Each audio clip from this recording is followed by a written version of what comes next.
It's Friday, January 5th, 2024, and this is the Washington Times front page. Thanks for joining us. I'm George Gerbo. The high-tech industry, national security officials, and lawmakers on Capitol Hill are bracing for the potential for artificial intelligence to upend the 2024 elections. Ryan Lovelace reports one of the biggest players, Google, is building its artificial intelligence tools with election integrity in mind, said company vice president Susan Jasper. The company's cybersecurity specialists already have their hands full monitoring 270 cyber attack groups across more than 50 countries, some of which have the support of foreign governments eager to sow divisions among the American electorate. Russia, China, and Iran are some of the adversaries that U.S. officials say have actively tried to skew the U.S. political debate online. A New York judge is set to decide the fate of former President Trump's business empire in a civil case, kicking off a wild 2024 that will force him to split his time between the courtroom and campaign trail. Tom Howe reports closing arguments will end a weeks-long trial that featured nasty exchanges between Trump and New York Attorney General Letitia James. The trial is only the start of the legal drama that will envelop Trump as he eyes a rematch with President Biden.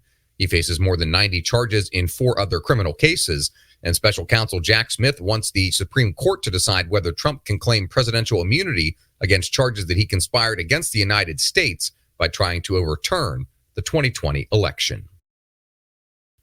The U.S. is closing older nuclear power plants and taking small steps toward building new ones, while China has aggressively ramped up its nuclear power capacity by adding 37 reactors in the past decade.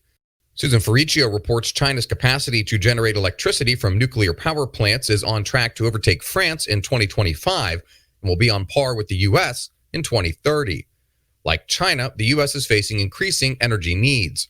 Rather than ramping up fossil fuels and nuclear power, the U.S. is taking steps to transition the grid to renewables, such as wind and solar power. 12 nuclear power reactors domestically have been closed since 2012, reducing the number of operating nuclear plants nationwide to 93. More than a dozen defendants charged following riots in Portland, Oregon in 2020 were offered diversion agreements, and 70 had their cases dismissed without a conviction. Stephen Dinan and Alex Schroyer report local officials could have prosecuted the cases, but the district attorney there argued that many of the federal and local charges weren't severe enough to warrant his attention.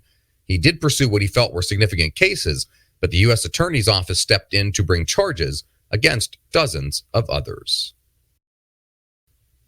And finally, religion reporter Mark Kellner looks at how Bible proofreading companies, including Georgia-based Peachtree, go about their work.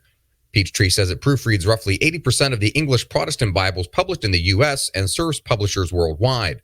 It also proofreads many Catholic Bibles and reviewed scriptures in 12 other languages last year. Find all of today's front page stories at WashingtonTimes.com/front page or on the Washington Times app, and find us wherever you get your podcasts. Just search Washington Times in your favorite podcast app. You can also find us on social media at Wash Times for breaking news, sports, commentary, and more. For the Washington Times, I'm George Gerbo.